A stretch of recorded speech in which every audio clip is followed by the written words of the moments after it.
Her హి ఓం నమ శివాయ్. ఓం నమ శివాయ్. ఓం శ్రీ భద్రకాళీ సమేత వీరభద్రస్వామిని నమో నమః. మాతృ పితృభ్యో నమః. ఆచార్య అతిథిభ్యో నమః. శ్రీమాత లలితా త్రిపుర సుందరయే నమో నమః.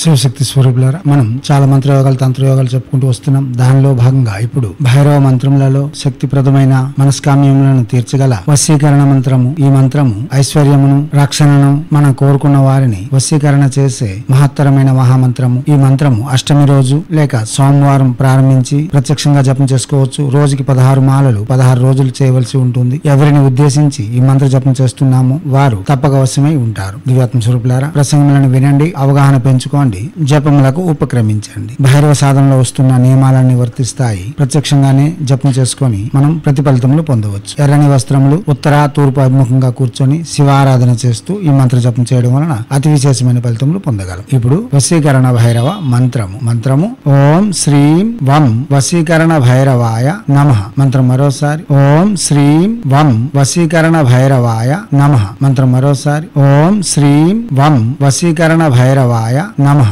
దివ్యాత్మ స్వరూపులారా, ఏ మంత్రమైనా వాచక జపమే చేయాలి. మానసిక జపం పనికిరాదు. ముందు ప్రసంగాలను వినండి, ఓపికతో నేర్చుకోండి, తర్వాతే సాధనలు చేయండి. లేదా గురువులను సమీక్షించి గురువు యొక్క అధిపాగ్యంతో ఉంటూ చేయడం అన్నది చాలా విశేషమైన ఫలితములు ఇవ్వగలదు. దివ్యాత్మ స్వరూపులారా, చేయండి. చేసి తగ్గ ఫలితములను పొంది ఎనలేని ఆనందములతో మనస్కామ్య సంపూర్ణముతో ఆనందకరమైన భోగయుక్తమైన ఐశ్వర్యయుక్తమైన జీవితం కొనసాగించేందుకు కావలసిన నిర్మాణాలు మీ చేతులారా నిర్మించుకోవడంతో పాటు హైందవ సనాతన ధర్మ ఋషులు మనకు అందించిన విద్యలు వినియోగించుకోవడంలోను భారతీయ సంస్కృతి సాంప్రదాయాలు కాపాడడంలో ముందంజలో ఉండాలని కోరుతూ ఎప్పుడు మీ సేవలో రత్నశ్రీ హిందూ సేవ సమాజ్ ఆచార్య భీమసింగ్ రవికుమార్ ఆఫ్ నిఖిలానంద సాగర్ మహారాజ్.